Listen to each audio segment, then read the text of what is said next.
Kipande hichi ni muhimu sana kwa sababu ndio kipande kitachotoa mizigo makontena kutoka bandarini kuelekea kwenye reli kuu, njia kuu ya reli na kuelekea mpaka Dodoma.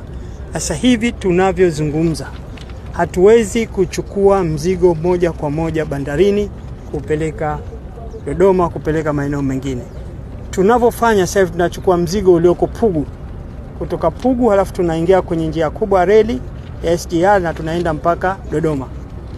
Lakini kipande hichi kilichobakia ambao ni kutoka kule karibuni kilomita 2.5, sasa tunaenda kukimaliza. Kama mnavyoona eneo lile kule tayari tumeshaika waya za umeme, kiko tayari.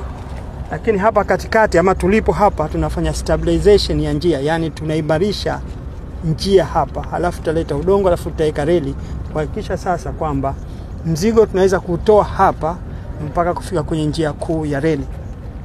Kutoka ndani bandarini SGR itafika hapa kwanza. Kwa awamu ya kwanza itafika pale. Lakini kutoka bandarini nitalolifanya, tutachukua mzigo wa makontena kwa kupitia MGR. Kwa sababu ndani humo zimo njia za MGR.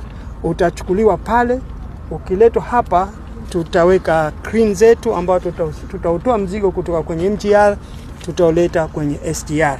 Na hapa utasafiri kwenda zake kwenye njia kuu mpaka Dodoma. Kazi hii tumekubaliana imalizike utapofika mwisho wa mwezi wa Januari mwaka 2026.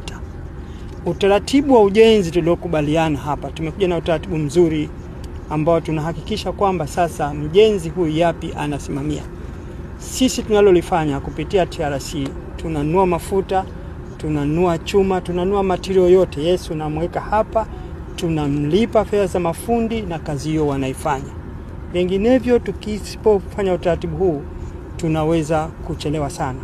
Tukianza kutoa mzigo kutoka bandarini kwa kupitia SGR, tutapunguza sana msongamano wa magari ndani ya bandari. Awamu ya pili sasa tunatoka hapa kipande hicho hapo tunakwenda mpaka ndani bandarini, ambacho hicho kitaanza baada ya Januari. Tutaenda kujenga huko kuelekea bandarini. Ndio hapo itakuwa reli zetu za MGR zitaingia mpaka ndani bandarini. Lakini kwa awamu ya kwanza tumeanzia hapa. Tunafanya hivyo kwa sababu kwanza tukifanya hivyo TRC watapata fedha kwa sababu watapata mzigo wa kutoa hapa kupeleka maeneo mengine. Pili tutafanya ufunguaji zaidi wa bandari ya Dar es Salaam. Tutaondoa congestion, na tukiondoa congestion manake meli sasa zitakuwa zinatemsha mzigo wao haraka na wananchi wanapata huduma haraka, na bandari yetu itakuwa inafanya kwa ufanisi mkubwa.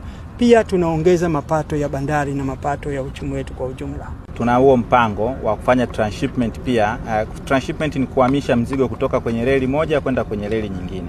Kwa hiyo tunahamisha kutoka kwenye reli ya MGR kuja kwenye SGR kutoka hapa kwa mzigo unaotokea bandarini. Lakini pia kwa ajili ya kuhakikisha kwamba tunachukua hii supply chain yote, tunaweza pia kufanya transshipment kwenye kituo kingine ambacho kiko Bahi. Bahi ni baada ya Dodoma ambako tayari kule ujenzi mpaka Makutupola na kwenyewe umeshakamilika. Kwa hiyo na wenyewe sasa tukifika Bahi tutaweka huu mzigo kwenye reli ile ya MGR na kuupeleka Kigoma, kuupeleka hadi Mwanza, kuupeleka Kaliua na maeneo mengine ambako reli yetu ya MGR inafanyika. Na tunafanya hivi kwa sababu mtakumbuka kwamba kuna kipande ambacho huwa kinatusumbua cha Kilosa Gule. Kuna kipindi ambako huduma huwa zinahamia ule upande wa Dodoma. Kwa hiyo kwa sasa hivi haitakuwepo tena hiyo hali ya namna hiyo kwa sababu tayari SGR imekamilika kwenye hicho kipande na SGR ilisanifiwa kuhakikisha kwamba ina solve tatizo la kipande cha Kilosa Gule, ambacho pia na chenyewe kwa sasa hivi serikali imeendelea kukiwekeza hela kwa ajili ya kufanya ukarabati kupitia mradi wa World Bank TILP 2, ambako na chenyewe mradi ukikamilika pia hicho kipande kitakuwa kimeshaimarishwa, hatutakuwa na hiyo changamoto. Kwa hiyo tuna uwezo wa kuchukua mzigo kutoka bandarini na sio tu kuishia Dodoma. Tuna uwezo wa kuchukua mzigo bandarini tukaupeleka moja kwa moja mpaka Mwanza, tukaupeleka Isaka, tukaupeleka Kigoma, tukaupeleka na Kaliua. Na vile vile tunaweza tukatoa mzigo kutoka maeneo hayo na kuleta tena mpaka bandari ya Dar es Salaam.